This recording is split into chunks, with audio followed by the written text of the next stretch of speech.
Bum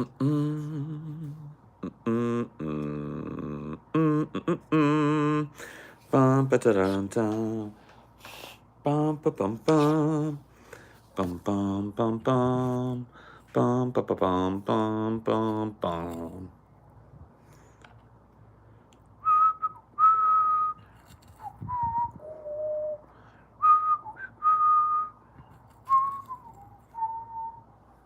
What's up, guys? Hello. Good evening. How are you? 'Tis Highdeology time. Once again, we find ourselves congregating on Paul's porch to talk about the many and varied ways in which the human race is fucked, and to laugh ourselves silly while doing so. Hello, Ricklin, and everyone else joining and saying hello. Hello, hello, hello. Hello, hello, hello, hello, hello, hello, hello, hello, hello, hello, hello, hello, hello.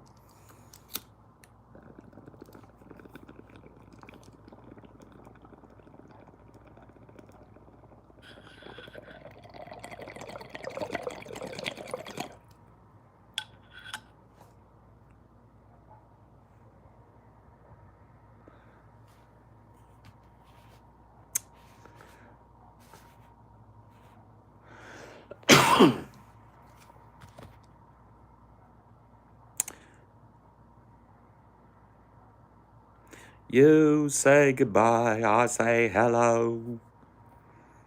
Hello, hello, hello.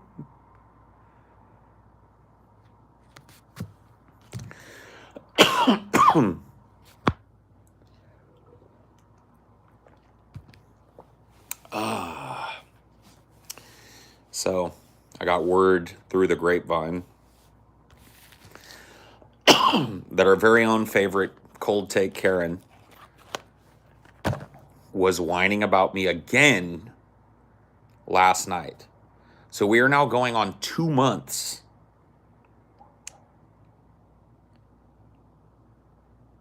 since I doggy dumped on her. I squatted down and I took a poopy.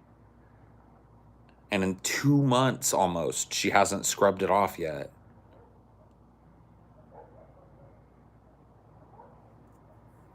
Dude, she's been done. She did a fucking thing about why I'm done discussing Paul's ego like a month ago. And then just recently did a whole streamer like I don't know if my insider information was 100% correct because you know people like to play it up a little bit. But from what I heard, it was like half her bitching about me and bitching about the debate again and bitching about me and TJ, like fucking on the way she was talking in the chat the other day. Not the way she was talking, but like, you know, the things she was saying. Oh my God, dude, I think that there's a fucking Black Widow over there. And if that's the case, there's a death coming. I'm 99% sure I'm looking at a widow.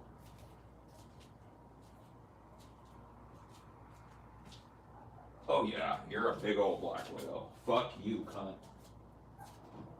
You're a dead bitch now.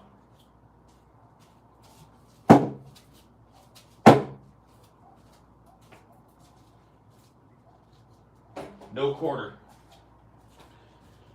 No quarter to that. My ass out here barefoot. Spinning a fucking Black Widow web. Yeah, clapped indeed.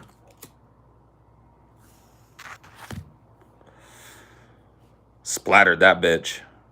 Dude, I know a widow when I see one, bro. I saw her. I saw the way it was moving. First, I thought it was a wasp. There's actually a predatory, like a ground wasp, that I've seen out here a couple of times, and I thought it was that. But then I saw how it was moving, and I've seen too many of these fucking. I've seen too many widows. And from all the way over here, I could tell what it was. And as soon as I walked up on it, shiny, black, looked like the devil itself. I didn't need her to roll over to show me the big red hourglass on her belly. She got clapped.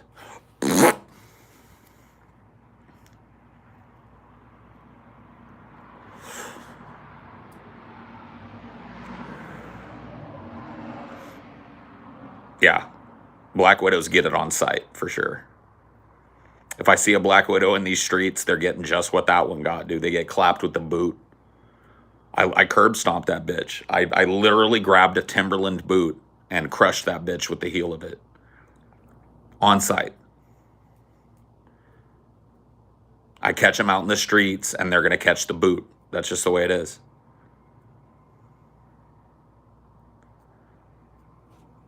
Yeah, dude, Dinor's out here and shit. Hell to the fuck no. Nah. No, bitch. No, I don't see any egg sacs. She was setting up. She was spinning a web over here. So I didn't see any egg sacs or anything up. She was definitely spinning like a low web down here in this corner because a lot of bugs are attracted to this fucking porch light out here. No, she ain't setting up shop. You gone, bitch.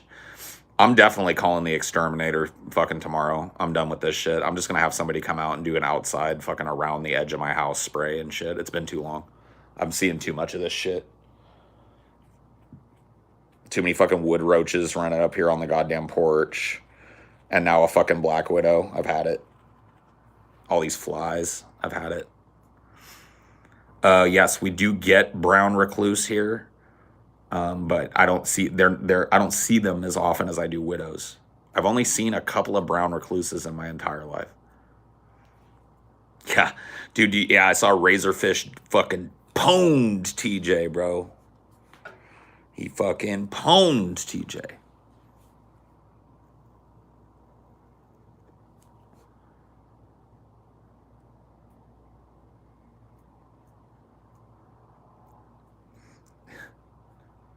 He was like, apparently something has changed in your content, TJ. And he like puts up a picture of a TJ video with like 42,000 views or something, and then puts up a video of a Ben Shapiro video that's got like 300,000 views. Of course, neglecting the fact that Ben Shapiro is literally backed by billionaires and is himself a millionaire. That has nothing to do with his reach. Dude, Razorfist can't fucking win for losing, dude. He's one of the biggest dopes I've ever seen on the internet. The guy literally lifted fucking Dennis Miller's delivery from the 80s, but none of his charm and none of his wit. And just kind of went out onto the internet with it and impressed a bunch of fucking like stay-at-home incel spurg lords and motorcycle riding fucking weirdos that, you know, think they know about politics and shit and want to hear like a conservative dude, quote unquote, dunk. But when he gets put in the room with an actual fucking person, like I dunked on him. We talk on gun control. I dunked all over his fucking face on DP. People don't remember that because it's overshadowed, and I agree, by Kyle's utter dismantling of him towards the end of the first cycle of DP. Because that was a much more brutal fuck owning. But I razor fisted his ass on guns like before I was even a fucking Friday host, let alone a full timer. I was just a fucking dork they had on the show. I pooped all over him, dude. I pooped all over him. I Jamie Darkied him live on the Drunken Peasants, bro. That's one of the events in the giant group of events that got me hired on that show. Was having Razor Fist on and making him look like a fucking stuttering idiot. And it didn't even, like, it was literally like base level arguments that did it too. I didn't bring some like crazy kung fu argument. I was just like, he was like, oh yeah, well if gun control works, then explain Chicago, big guy. And I was just like, okay, so they banned guns in the Chicago city limits. What's 20 miles outside of Chicago, Razor Fist? I don't know, probably some other town. Yeah, probably some other town where people can get a gun, huh?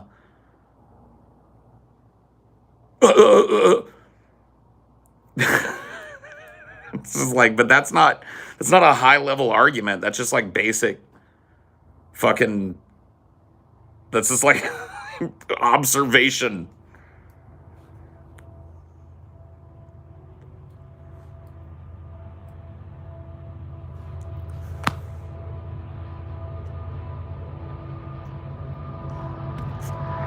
Explain to me this. Why are there more guns in Chicago now than before they banned them? Because people went outside of Chicago and panic bought a bunch of fucking guns, you fucking simpleton. And that's really what he brought. That and, buddy, I'm from Phoenix, Arizona, so don't talk to me about living in a big metropolis. When I was talking about gun violence in LA. And how crazy fucking ubiquitous it was, and how crazy out of control it was and shit. He's like, buddy, I live in a big metropolis, Phoenix, Arizona. You may have heard of it, and there's not gun violence. There's not gun violence out of control. And I was like, hey, bitch, I've lived in fucking Phoenix, Arizona. Dude, it is like a fleck of shit on the rim of the asshole of LA in terms of size. You gotta be kidding me. He literally tried to compare Arizona to Los Angeles. The entire state of Arizona doesn't have as many people as Los Angeles does. Oops. One city with as many people as your state.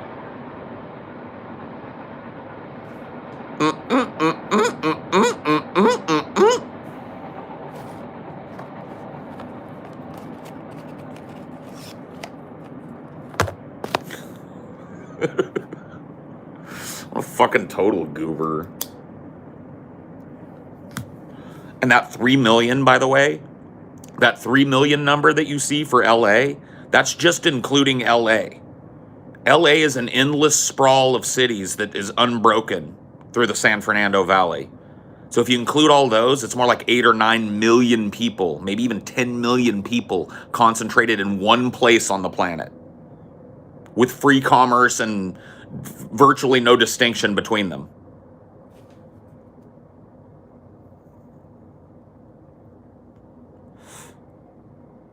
Uh-oh. Now we're talking, huh?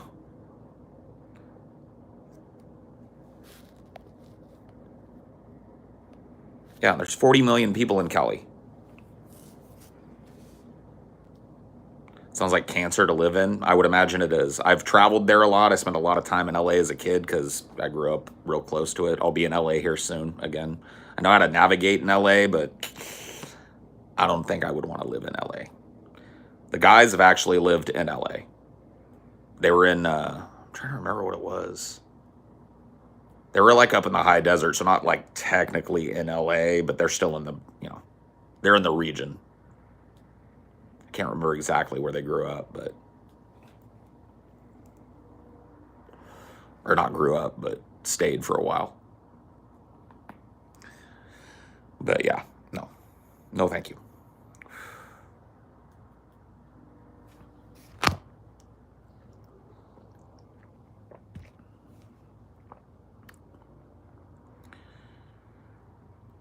Vaush grew up in the poor part of Beverly Hills. Yeah, dude. Let me tell you a little story about a man named Vaush. Grew up in Beverly Hills, but it really wasn't posh. Had a little shack on the corner of the street.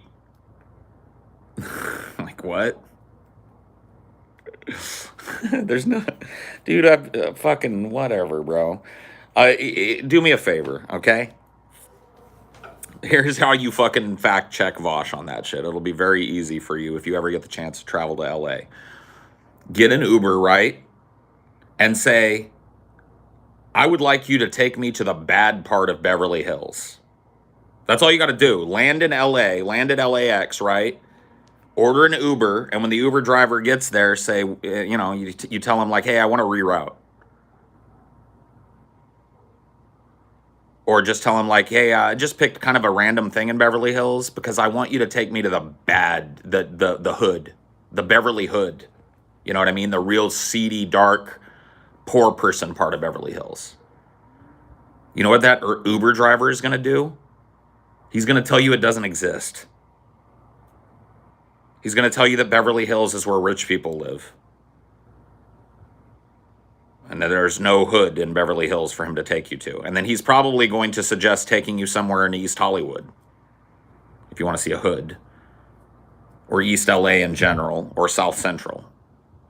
If you're looking to go to the hood, he's going to tell you to stay far away from Beverly Hills. And then you're going to question, like, well, if Vaush grew up in the bad part of Beverly Hills and I'm here in LA and an Uber driver just told me that it doesn't exist, where did Vaush grow up? And the answer is he grew up in a rich kid fucking area of LA, in one of the wealthiest zip codes in LA. If not the wealthiest. I don't want to say it's the wealthiest zip code in LA because I don't think it includes all of the Hollywood Hills.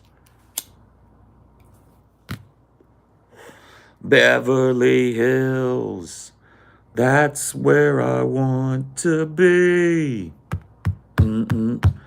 I'm still waiting for somebody to make a Vaush shit take compilation with that song playing in the background.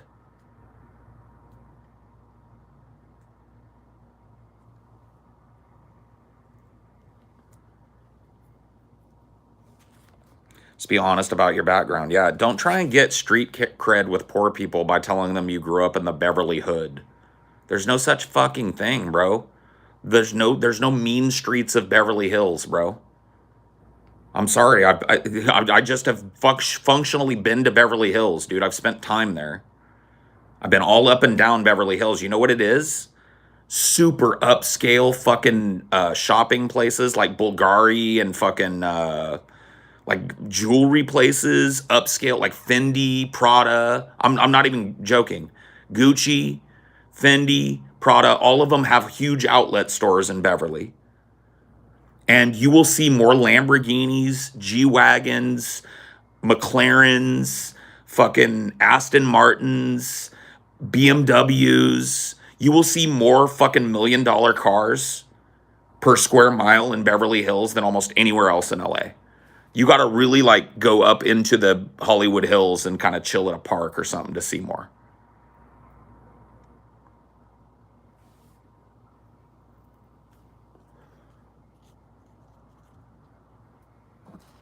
That's what Beverly Hills is. And then if you drive into the neighborhoods, yeah, there are some smaller houses in Beverly Hills. They cost $1 million. They're in fucking beautifully upkept old Beverly neighborhoods.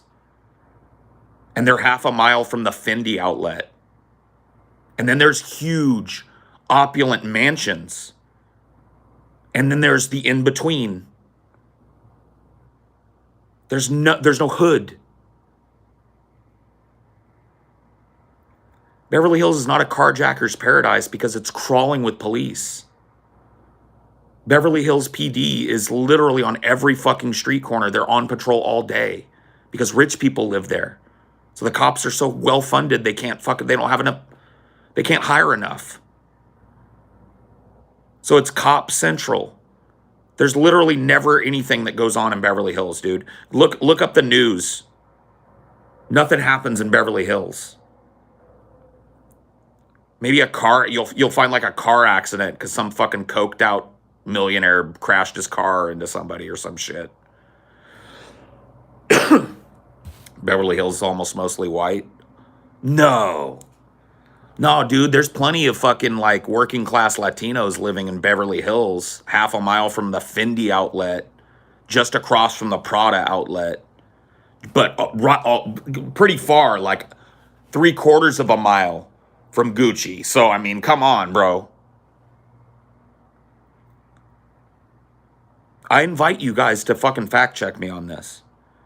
You ever get the chance, you can do a virtual tour. You don't even have to do it. Go on Google Maps, type in Beverly Hills and do a street tour and find me the hood. Beverly Hills, you can drive around it all day. Find me the hood. Send me pictures of the Beverly Hood. I've actually driven around in Beverly. I've seen it all, so I don't need to go look at it, but you can go do it. I don't know if Vaush is a trust fund kid or what. I'm not going to say that. I don't know about his past other than what he shared, which is that he lived and worked in Beverly Hills. He grew up in Beverly Hills. in the bad part of Beverly Hills. The Beverly Hood, yeah. That troughed off gangster ass fucking crack spot up in Beverly Hills, you know what I mean? The Beverly Hills you don't see on TV. Hi, my name is Vaush, and I grew up in Beverly Hills. I know what you might be thinking. Wow, spoiled rich kid, silver spoon. Well, you can throw all that out, because I'm from the Beverly Hills you don't see in the movies. The Beverly Hood. And I'm about to take you on a tour of these mean-ass streets up here. Let's go ahead and park right here in this parking garage, right next to the Fendi outlet. And I'm about to take you to the part of Beverly Hills you don't see.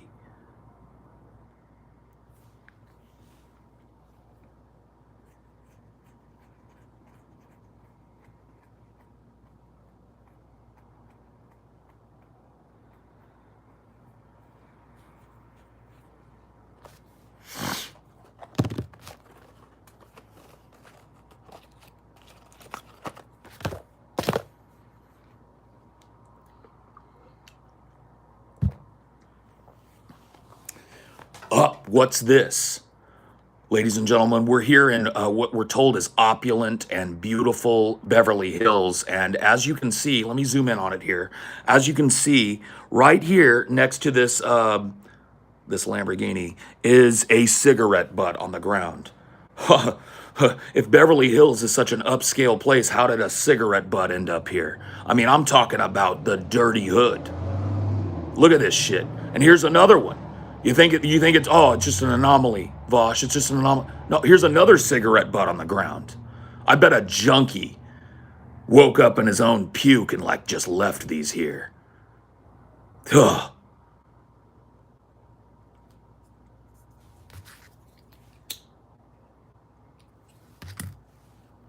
Living in Beverly Hills, Beverly Hills.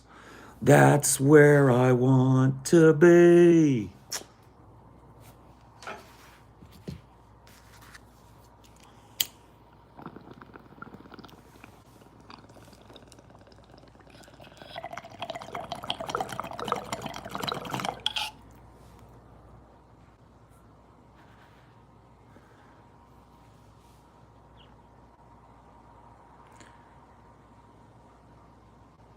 Would you say the Beverly Hills PD is the most funded? I don't know what the most funded police department. I know the LAPD in general, of which Beverly Hills PD is a subset, is the most funded police force in the nation.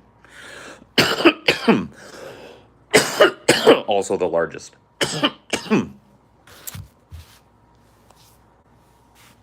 But Beverly PD in general is ubiquitous. If you go to Beverly Hills, you will see cops. Just patrol it around, making sure that, you know, the plebs that come to visit to live like a rich person for the day don't get out of line, so that the rich people that live in Beverly don't have to deal with drunks or puking or homeless people or anything.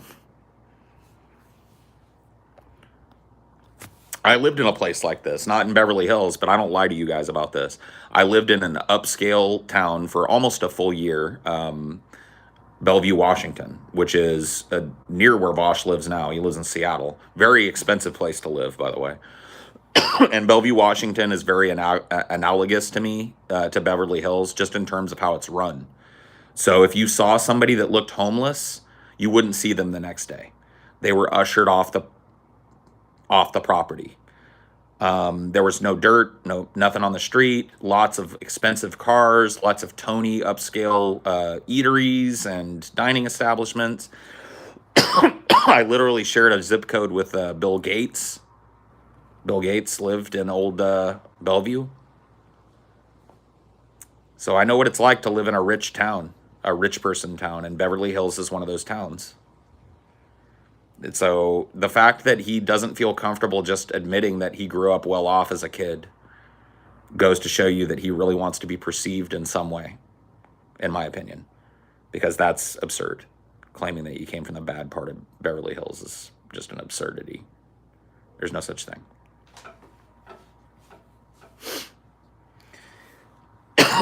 Yeah, dude. Boys in the Hood is actually in Beverly Hills.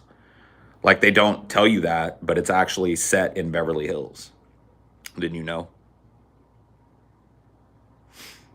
Didn't you hear? Didn't you hear the news? Oh, TJ's brother, have you heard the news?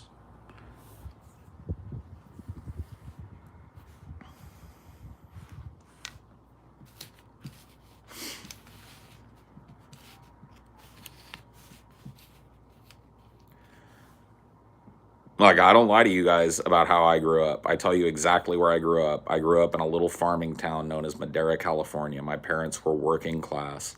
They owned a 6 acre plot of land with a really nice house on it on 2 factory workers' salary.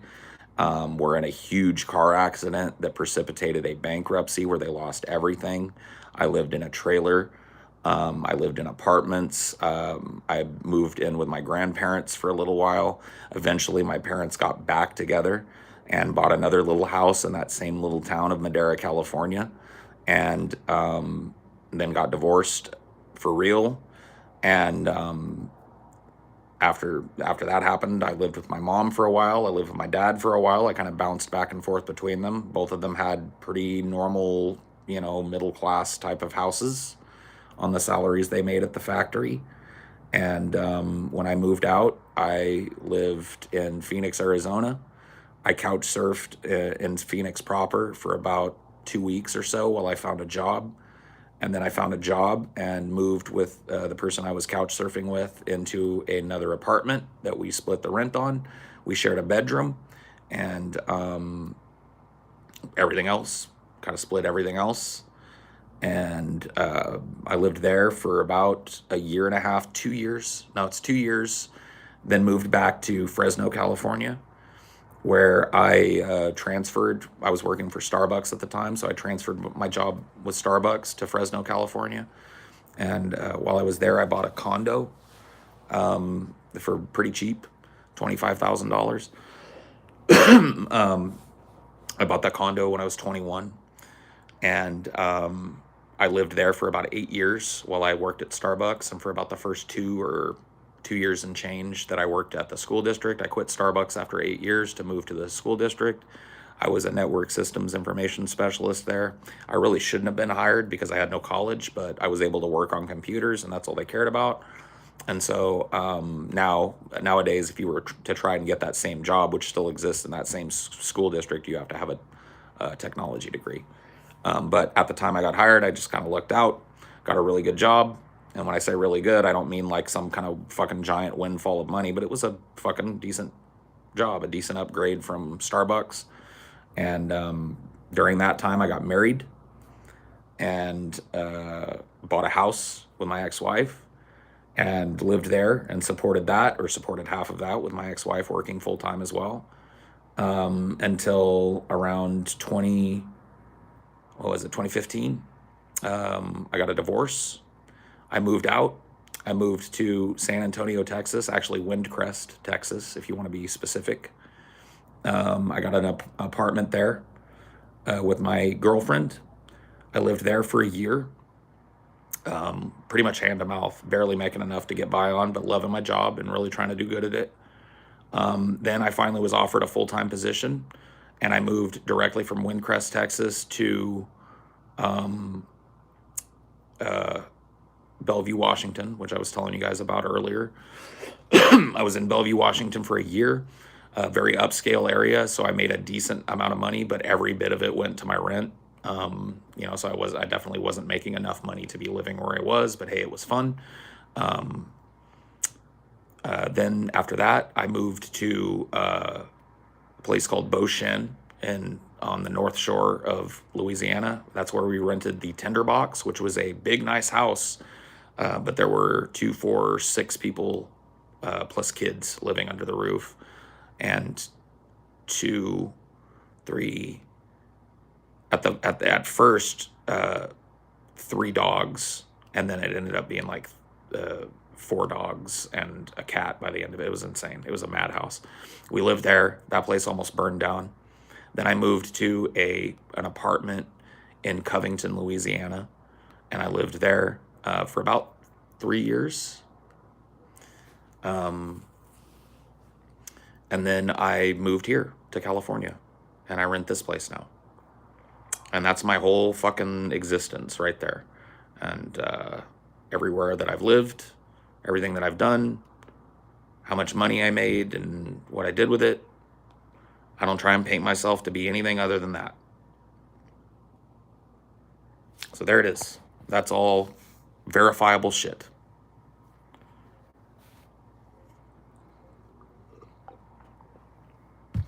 And I think it's important.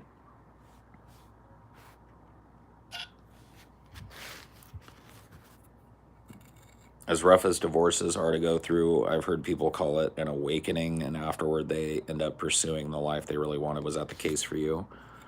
Kinda. I mean, I don't like doing that because it really implies that my ex-wife was somehow to blame for like me not pursuing what I wanted to do. But going through that, it was horrible, by the way. But going through that really did give me what I feel like at least expressed itself as a new lease on life. I'd been a person who was very locked into this idea that, hey, dude, you're going to live in this house for the rest of your life because you bought it, and you're going to have kids, and you're going to raise your kids here, and you're going to retire here, and you're going to fucking die in the back room of this house. And that's that, you know, and that I was locked into that. And you can call it a midlife crisis or whatever you want to call it, you know. In 2015, I would have been 35, so definitely in the fucking wheelhouse, right? But I had this moment of clarity. And I was just like, I'm fucking miserable. And so is my wife. We're miserable, and we're making each other miserable. And for what? For the pursuit of this thing? This plan that is just functionally the same thing that our parents did and the same thing all our friends are doing? And anytime I talk about, and you know, that's personal, never mind. I don't want to share that. But the point being, we were not well together. And when I left that, I left it with nothing intentionally. I did not want to further her pain by having a big nasty divorce where she had to move out of that house and she had to give me one of the dogs. I mean, I could have done all that shit. I could have been a dick. I could have gone after everything. I could have gone after half of everything. I took a duffel bag, dude, and my computer.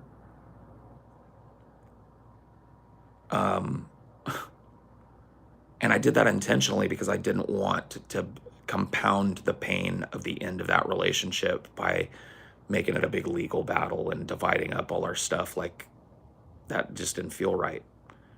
I was the one that was leaving, and so I felt like it was on me to leave with nothing. And when you have nothing, and I had nothing. I mean, I had a duffel bag of shit and a computer with nowhere to plug it in, right?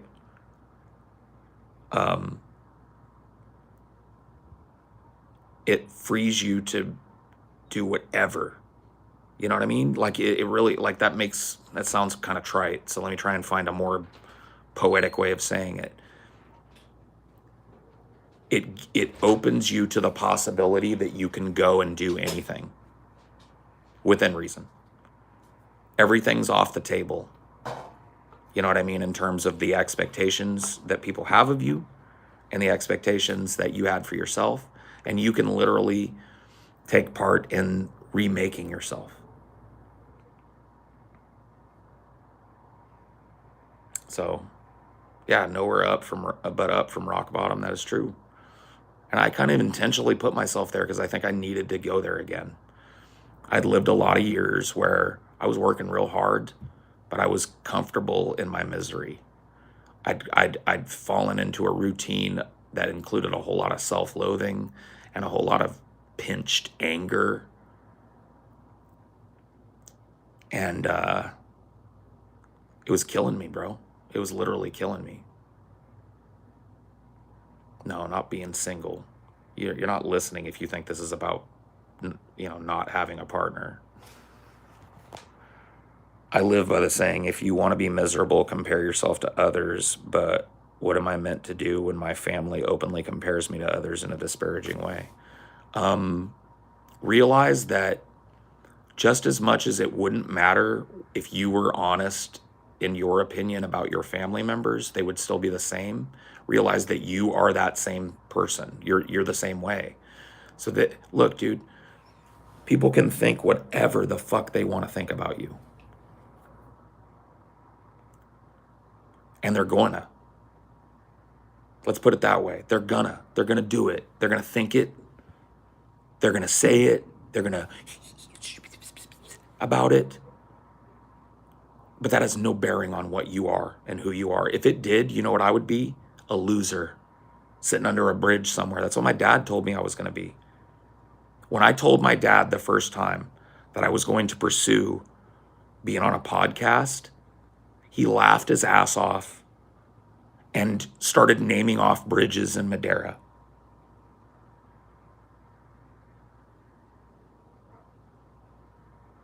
The implication being like,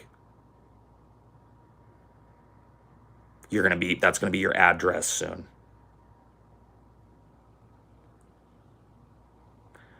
So if what people thought about me was right, you guys wouldn't be listening to my ass, because I'd be sipping a fucking jug of Carlo Rossi under Tozier Bridge right now. But am I? No, I've got a successful business. I make more money now than I've ever made in my life. I'm not a rich person, but I'm doing okay. Somebody was right and somebody was wrong. Who was it? Frog hunting. See him over there? Mm-hmm. I squashed a fucking black widow over there. So tomorrow we're calling the fucking pest people. Yeah. We'll look on that list they gave us and see if there's like somebody that they use, and we can start there. But yeah. We kept putting that off. I don't think we have.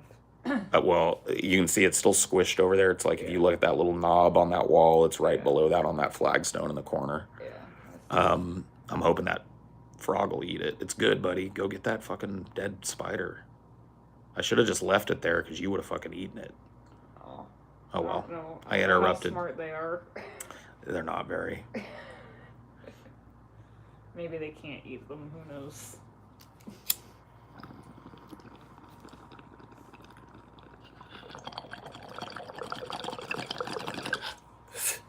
So,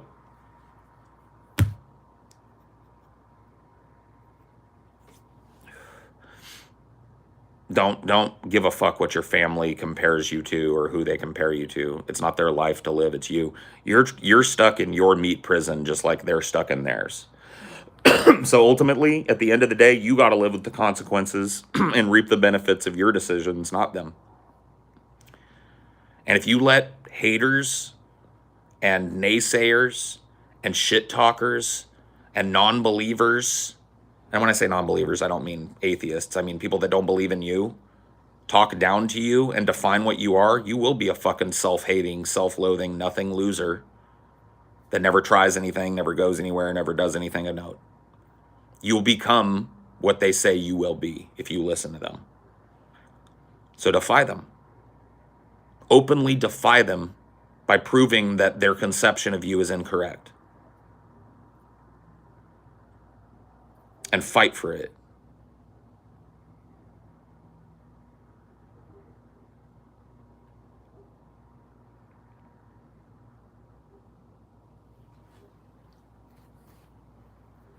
That's part of individuating. That's part of being a person. That's really like philosophically the one truth that we know is true. Nobody's mind is in somebody else's. We're all locked in here. Our sensory perceptions and our emotions and our brain chemistry is all driving what we see and how we perceive it. And if you want to look at other people going, you're a loser, that's never going to work, you need to get a job, you need to stay with your wife, you need to, whatever it is that you're doing for yourself that they don't want you to do, if you listen to those people, you will be miserable, you will be penniless, and you will be everything they fucking told you that you were going to be. You'll be a loser. And I got to tell you, dude, I think that there's some kind of sick satisfaction among some people, narcissists, sociopaths, maybe, in seeing somebody burn. They love to watch somebody just crater. Oh, you tried something and it failed. That's why at the beginning of the podcast, there was all those people. It's like, you guys are going to fail. You guys are going to fail. And think about if we'd listened. Think about if we'd listened and stayed on that fucking, you know what? I ain't going to shit talk DP. It is what it is. But I think the numbers speak for themselves. And we were all done. We were all done, bro. Think if we'd listened to all the people that were going like, you guys have already failed. This is a joke. LMAO. Here we are, forged a new business. 3 years and change later, still trucking, baby.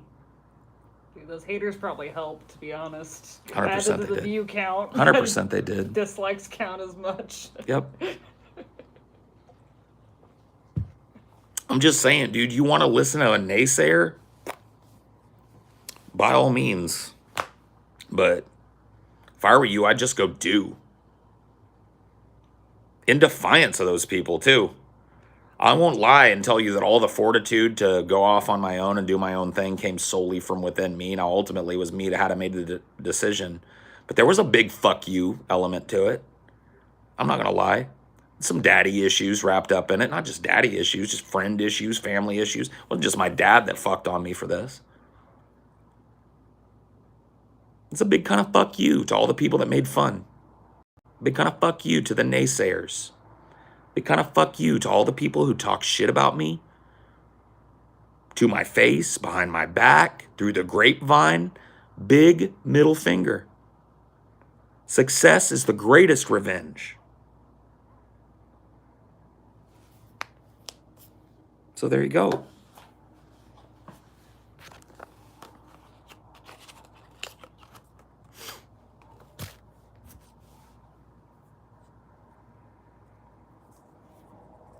That CeeLo song. Which CeeLo song? Fuck you. Oh, yeah. Fuck you too.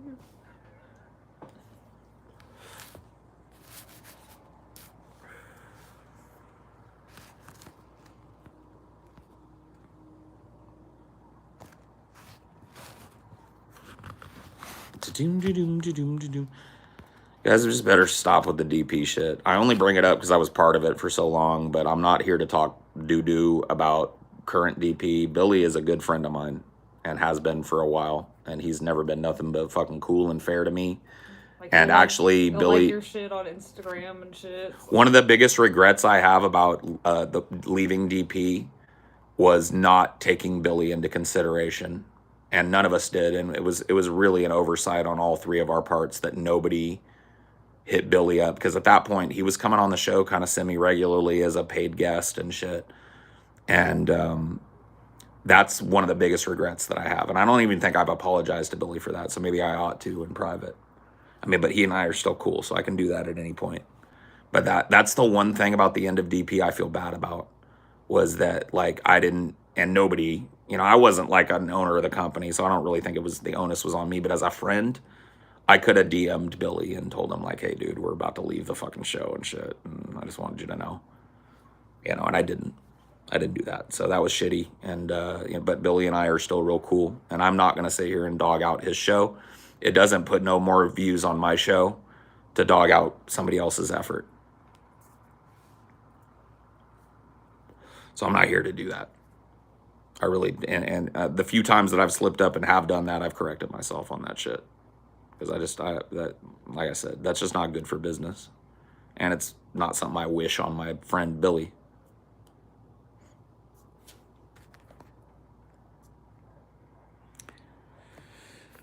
DP now has Scoot from YMS on it a lot. What? Kind of makes worth watching again. Scoot.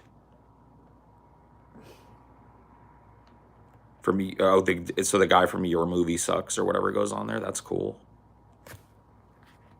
Like, good. At the end of the day, you're all in this together. I mean, no, we're not. They are our competitors. But in the microcosm of being podcasters who are doing a show on YouTube as a distribution platform, then yeah, I agree. We're on the same boat. And me kicking them doesn't put, like I said, it doesn't put a single viewer on to my show. And it kind of makes me look petty and shitty. And it would go against what I really want, because I don't want Billy to have harder times or whatever. Because I genuinely care about the dude. He's always been cool to me. That guy really, like, at a time in my life that was real tumultuous, was really cool to me. And he didn't know that I was going through a lot, but that's what makes it special to me, is that he was a dude that I was kind of surrounded by a lot of negativity for a little bit. And I didn't spend a lot of time with Billy, but that 24-hour show and kind of the lead into that, and then the lead into his appearance, and a couple other times we saw each other and hung out. He was like a big kind of like force for positivity for me at a time when I didn't have anybody that was really showing me that. He was really accepting of me and stuff. And so that, to me, like, you're always in my cool book if you've done that for me. And Billy doesn't even know he did that for me. You know what I mean? Because he was just doing Billy, which is why I know he's a good guy.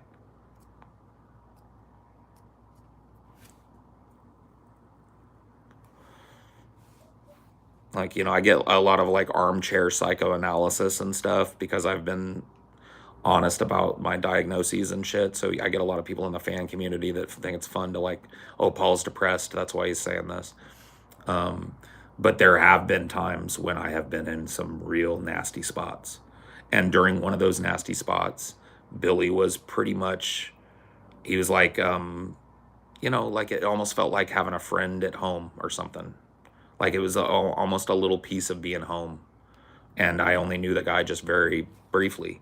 So it was just very like that radiating acceptance of who I was, and not only who I was, but who he was.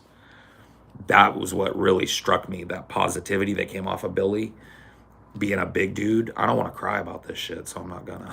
Okay, let me just fucking. I'm just saying that, like, there have been people in my life that were beacons at a time where I was fucking really lost in a lot of dark shit. And Billy was one of those little buoys in the dark ocean for me, and didn't even know it.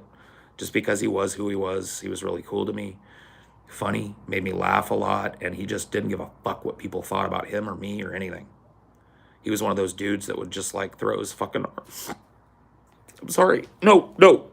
He would throw his arm around you and just go anywhere and fucking walk right into a thing with you. He'd be like, well, let's go. I just didn't have anybody doing that with me at that time, and so it was cool. Billy's a cool dude. So I don't want to hurt him.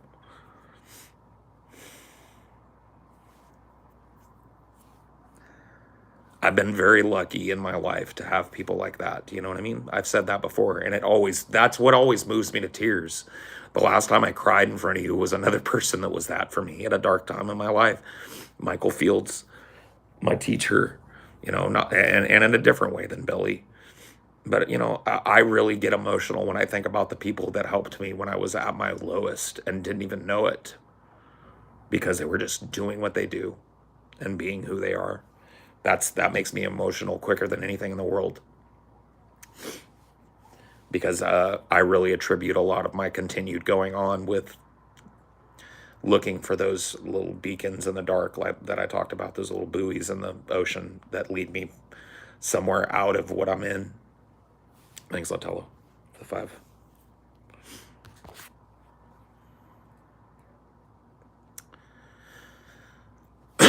So anyway.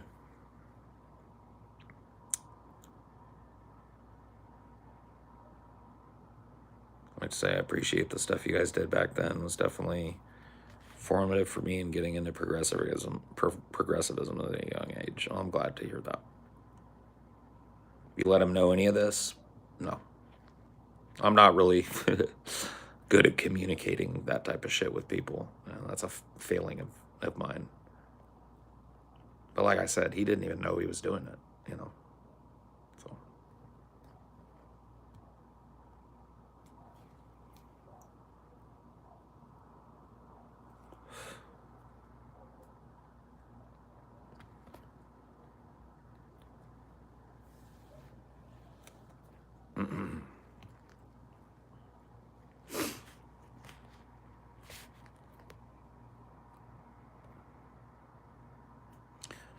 Well, I ain't the best of friends, you know. I'm bad at staying in touch with people over a distance and shit. But Billy is one of those dudes that if he ever hits me up and needs me and it's something I can do, I'll do it, you know. And that doesn't change no matter how often we talk or whatever. If I've learned anything over the years, despite what people say, family isn't always there for you. Sometimes family sucks. Not saying all family sucks. No, you're absolutely right. You're absolutely right. This idea that, and look, it's not always out of some kind of fucking twisted desire to stunt you either. It's just like families often just can't be what you need. That's why getting out into the wide world is so like important, because like so many of the people that would move me to like tearful shit like that are people that I never would have met if I was homestuck and never tried anything. I met Michael Fields because I tried out for fucking drama, number one. Number two, because I made a huge fucking attempt to do a long form fucking monologue and got it just right and sent a videotape of myself doing it down there to CISA and got a scholarship from them because my parents couldn't afford to send me there. So, you know, and that let me be introduced to one of the most formative fucking people I've ever met, and he was not a member of my family. I never would have even crossed his path, let alone knew he existed, if I hadn't have gone. And that was back when I was in high school. I stepped out and did that, you know? And so that's why you guys have heard so much of that fucking harping from me lately. And I don't want to get back into it. I'm not going to relitigate, but, you know, because fuck, that's important. Sometimes your family is an albatross around your neck. It doesn't mean that they mean to be. It's just that they are. At a certain point, people need to leave. You're supposed to, at least in this culture.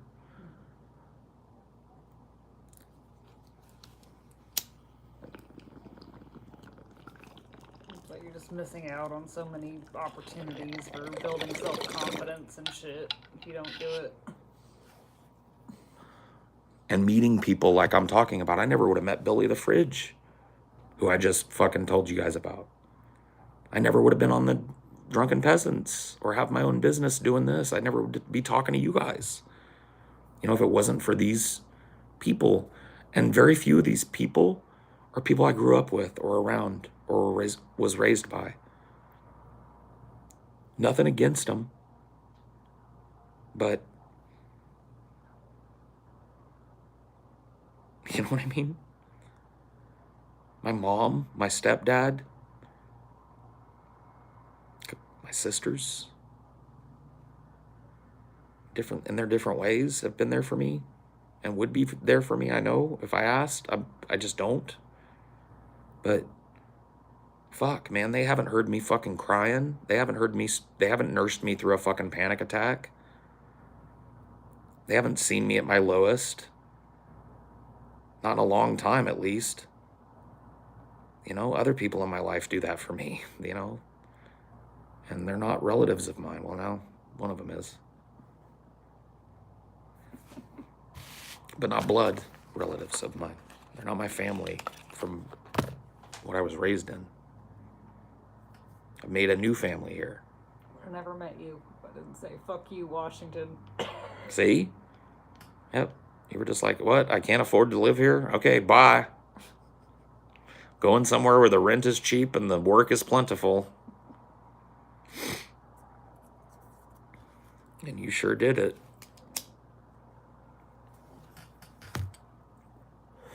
Would you consider TJ a best friend? I don't dole out that fucking... It's a weird label. It overall. It's ridiculous. TJ is, I would say, my closest friend outside of my marriage. I would say TJ is probably currently my closest friend. He's a dude that, you know, I don't know how to explain that, because TJ is a very different kind of person to be friends with. And I don't want to paint him like wrong. TJ is not a guy I can go to and cry on his shoulder or whatever. He's not a dude that I would take my psychological problems to, or I have in the past talked to him briefly about those things, but he's not a guy that I would call up in the middle of the night. But he's the first person I called when Ashley left me. And at 2 a.m, that motherfucker got in his car and drove all the way across town, through his town and into my fucking town in Louisiana, picked my ass up and took me to his house, okay? Put me up for 2 days when I just couldn't even move. Helped me get a hotel room and helped me move over into that. Picked me up and brought me to work every day. Fed me every day when I was at his house. Okay? So you understand.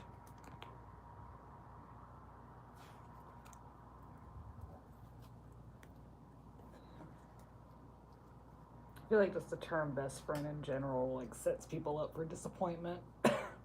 It's just a weird label that people want you to ascribe, Yeah. so that they can be like, oh, besties fighting or whatever. I don't care to do that with you. TJ is my probably my closest friend outside of my marriage.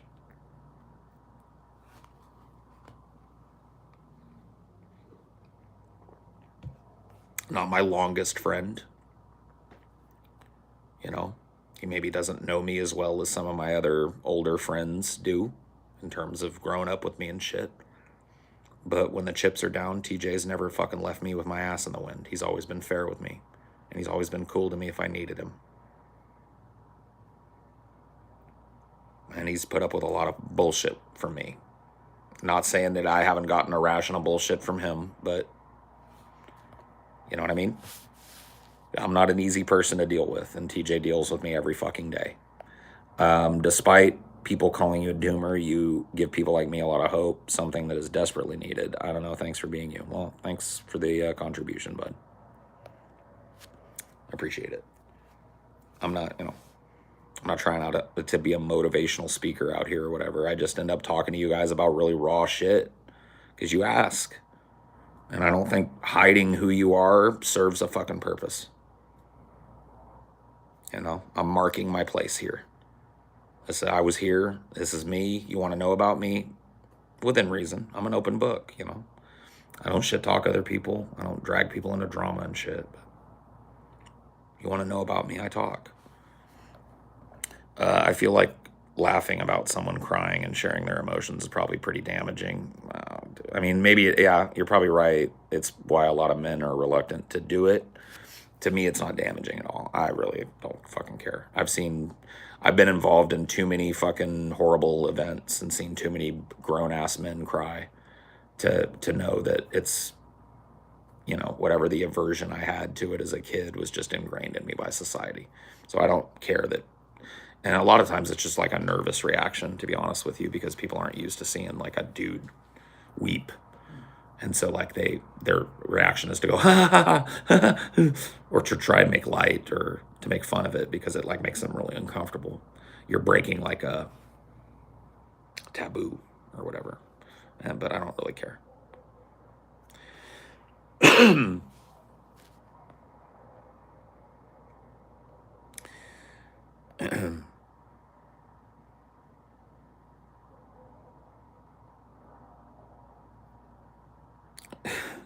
TJ even cares for strangers. I remember when he cried in that one movie stream because he was so upset thinking about children being raised by yeah, that was way back when we were Tinderbox.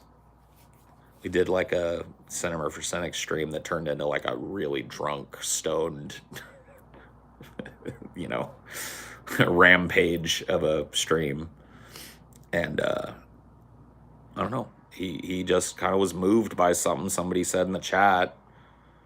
And, you know, kind of revealed how he feels about all these messages he gets constantly from people saying, hey, you know, you helped me get out of a religious household or whatever. And it was emotional for him, you know. I've seen TJ be emotional before. Usually alcohol is involved when he gets that emotional, but, you know, whatever. In vino veritas, they say. It's a lubricant. Yes. You're still you. You're just exaggerating you. You're you with a few barriers down and a little exaggeration, yeah.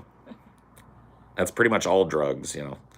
What stream was that? I don't know. It's up on Cinema for Cynics. Or no, I think it's on TJ Does Life, honestly. I think we were doing like a weird, just like random middle of the night stream. It's up there somewhere. You can find it. I just don't remember what it's called.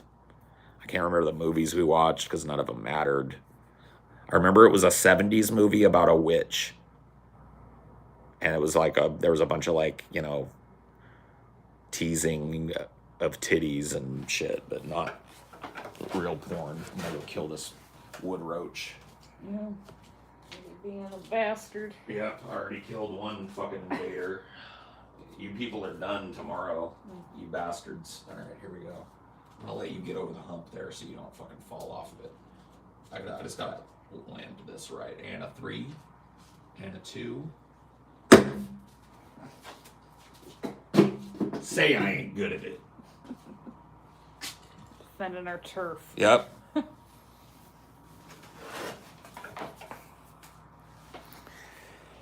The crack of death. One hit, one kill, baby. I'm trying switching it to the bathroom light if you want. Please do. Yeah. That might help a little.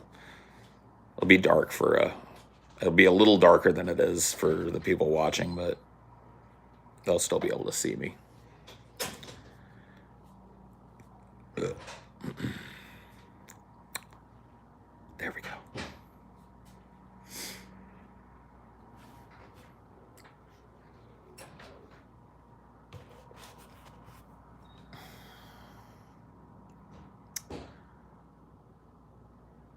Splattered, bro. Oh man, I'm merciless, dude. Dude, I'm surgical too with that boot. I don't miss. I line it up and I commit. Squash. I'm surgical with that shit, dude. I don't fuck around. Reminds training day. I'm surgical with this bitch, Jake. How do you want it? Closed casket? Open casket?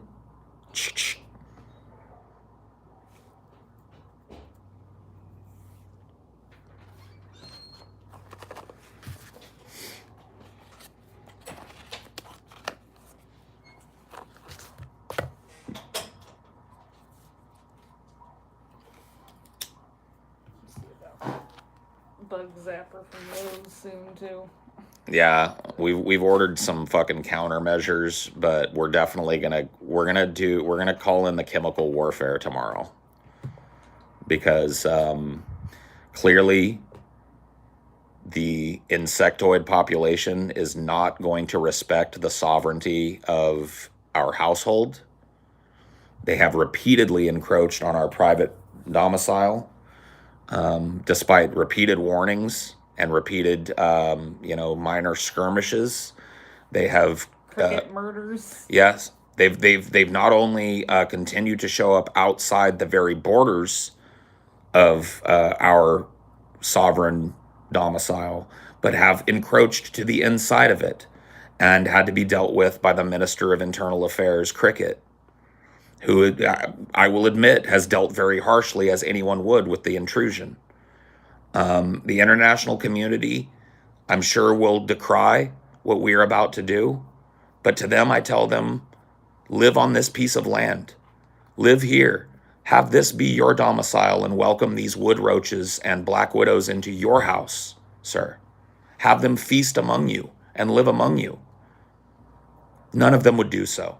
And so tomorrow, and within full auditory distance of any insect that is listening, I will be calling in specialty chemical warfare agents to come and douse the outside borders of my home and the surrounding areas with a liberal amount of nerve agent that will kill any insect that touches it. They're warned, pull back, go to your place, go back to your homes, pull back. You are not wanted here. They are warned. Within 2 days, the strike will happen.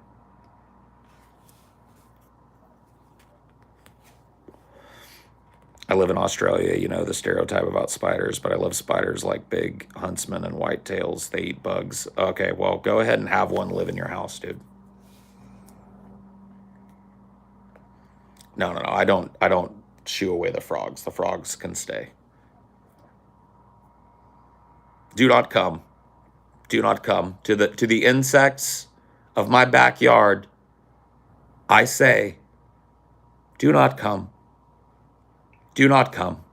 Dude, that would be the best fucking pest control ad ever. Like a fucking Camelo lookalike. Yep. To the insects in your yard, I say, do not come. Do not come. You will be turned back. Because I called Rupert's Pest Control. Do not come. They have the best and quickest acting pest control in the city. Do not come. Do not come to Rupert's Pest Control. And do not come to any house that's been treated by Rupert's Pest Control. Do not come. Wood roaches, do not come. German roaches, do not come. Black widow spiders, do not come. Black widow isn't so bad. Bruh. Bruh. Do not come. I'm going to build a chemical wall. And I'm going to have it maintained. I'm going to have it re-sprayed every fucking month or some shit until it's winter again. You guys don't understand how many roaches we've gotten. Gotten like 10. These big giant fucking wood roaches that live in all the dead tree limbs and shit out there. They fucking wander up here at night because of the light that comes out of our house. And one or two of them gets in. And we're constantly dealing with them. Well, Cricket is usually. And then we got to pick up the corpse. So, do not come. Do not come.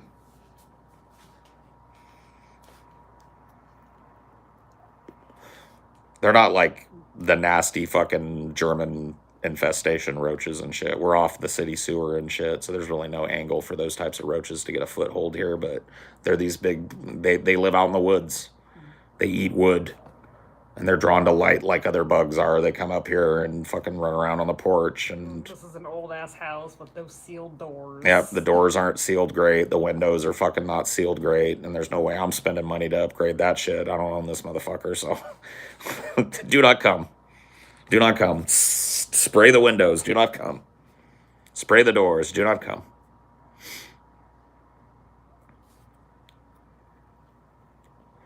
They're not sending their best.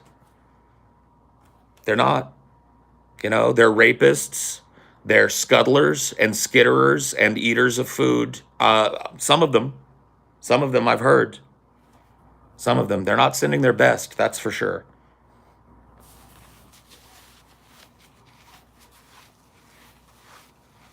Dude, we had ants that just like gorilla ants. Dude, there's another one. See, look, he's going on his way though, because now there's no light over here. He's like, all right, I'm leaving.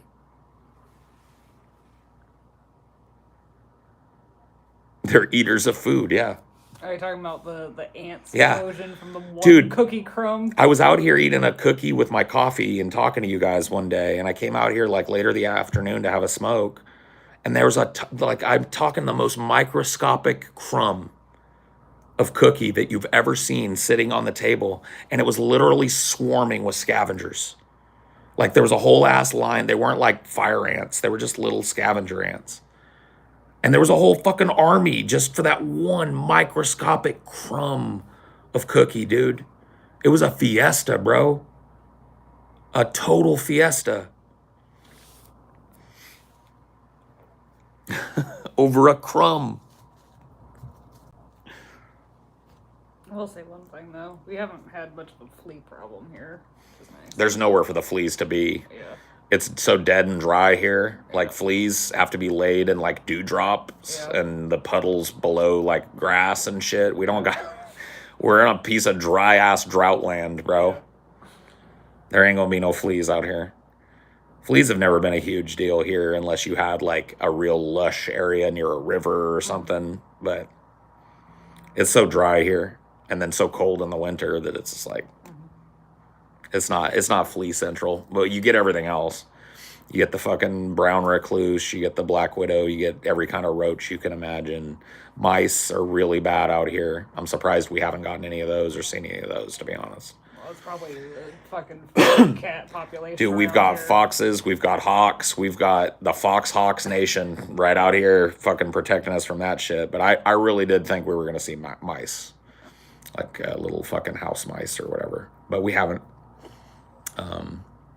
which is good, but you can't live out in the middle of nowhere like this and not see some bugs and wildlife and shit. So you got to deal with the ones that want to be too invasive and let the ones that are going about their own business go about their own business. Ugh. It was fucking horrible at like my grandma's old house because she lived on 23 acres. Oh my God, that's just like open woods. Yeah.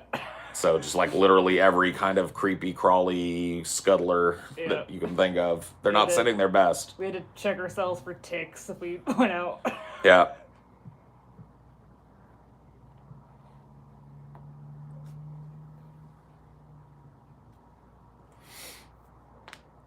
You ever find a tick? No. You've lucked out. I've actually gotten ticked up. I didn't go too close to the trees. Yeah, I got ticked up in tall grass up in the foothills when I was a kid. Yeah. All lush and tall and just kind of like open wilderness. And when I came out, I had a tick on my inner thigh. I just went, because I remember my mom telling me, if you got a tick, don't pull it off. And so I went, Mom. She's like, yeah. And I was like, I got a tick. And she said, oh my God.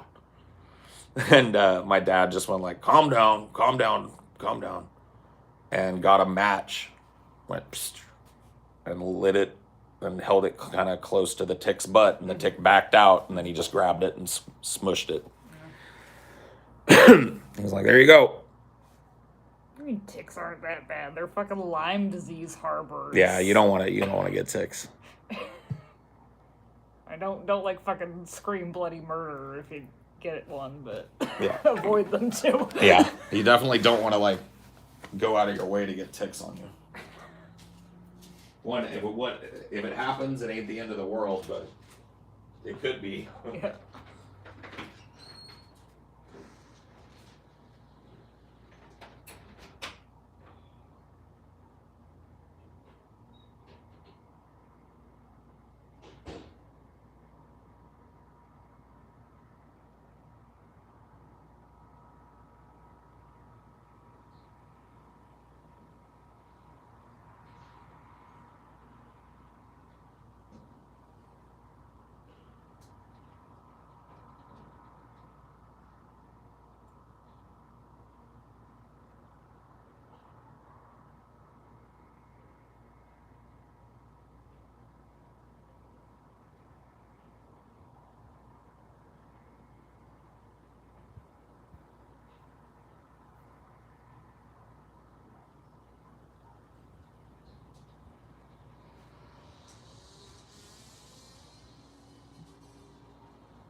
Out you go. That'll be a good boy. Yeah. If you gotta go potty, you go ahead. That's that shoe. Mm-hmm. He's using it to kill bugs. Let me put it on the chair again. There you go. You go potty? Go on and go potty. If you need to go, but be a good boy. You come right back. You go. Yeah. I just saw another roach walking right there. It's probably the same one. Yeah. Probably did himself a little circuit. He'll run from Dinor. He's not smart enough to know that Dinor isn't a cat. Dinor doesn't even notice animals like that most of the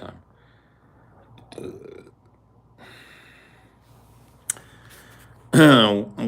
What's worse, methed out neighbors that try and break into your house every chance they get, totally not my neighbor, or parasitic insects that actually make life on Earth worse? I don't know.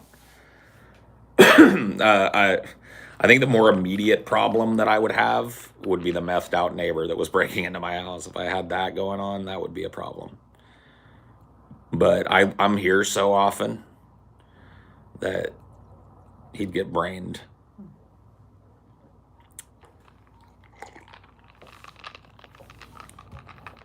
So let me ask, well, I'm not even going to ask you guys. I'm going to let you guys know what my plan is. I want to start transferring these more to desktop streams, but that means that sometimes they're going to be a little less interactive. Like when I'm playing a game or something. I kind of want to like relax and play video games and chill with you guys sometimes. And then we'll do some desktop streams that are just like these, but it's way too hot, bro. I sat out here and I sweat bullets this morning. It sucked. I had to change my shirt before I started fucking recording, and then It's gonna be like 112 tomorrow. yeah. It's I can't do it. So I got to start doing these desktop streams, and I think it'll be good for me too. It'll fucking cut back on the chain smoking for sure. Because usually when I'm out here, I'll have one cigarette, but when I'm talking to you guys, I'll sit here and smoke half a pack or more. That's no bueno. So maybe it'll help me cut back on that as well. But yeah, I got to move inside. It's too oppressive. It's too fucking hot. So I think I'm going to do that tonight because I've had a hankering to play some fighting game shit. And I took a long nap after work today. So I'm going to be up for a while. So if you're down, I guess I'll see you there in a little while. And if not, I'll see you next time. Yeah.